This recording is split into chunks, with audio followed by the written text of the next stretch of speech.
আমাদের ওয়েবসাইটে sub admin ID কিভাবে খুলবে? প্রথমে এখানে 3 লাইনে ক্লিক করবে, করার পরে এখান থেকে manage sub admin, create sub admin এখানে যাবে। তারপরে এখানে ফার্স্টে নাম,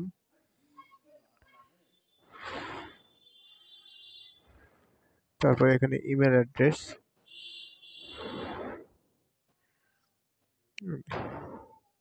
আপনার মন মতন যে ইমেল অ্যাড্রেস হয় সেই ইমেল অ্যাড্রেস দিয়ে দেবেন, অবশ্যই ভুল কিছু দেবেন না, তাহলে এখানে সাবমিট নেবে না। তারপর এখানে কান্ট্রি কোড, এখানে নাম্বার,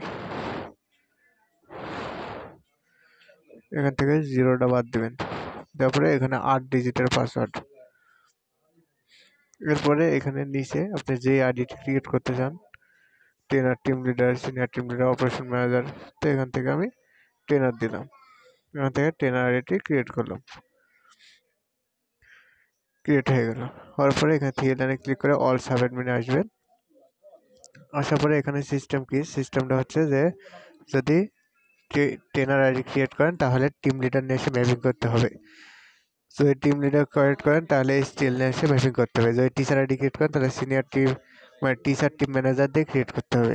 যদি আবার একটা কাউন্সিলর ক্রিয়েট করেন তাহলে কাউন্সিলর ম্যানেজার ক্রিয়েট করতে হবে। তো এখানে ডেমো যে আইডিগুলো আছে একটা হাত দেবেন না, এগুলো ডেমো, এটা ডিলিট করে দিলে ওয়েবসাইটে প্রবলেম হবে বা কিছু করলে ওয়েবসাইটে প্রবলেম হবে। তো যেহেতু আমি ট্রেনার আইডি ক্রিয়েট করলাম, এই ট্রেনার আইডিতে সেটআপে আসবো।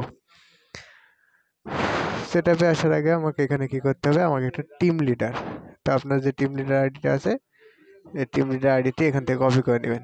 যদি এখানে টিম লিডার না পান, মানে যদি টিম লিডার আইডি হয়, যে দেখেন সিনিয়র টিম লিডার ডেমো একটা আছেই, তো ডেমোটা আপনি দিবেন যদি মেন না থাকে। এখানে সেটআপে ক্লিক করবেন।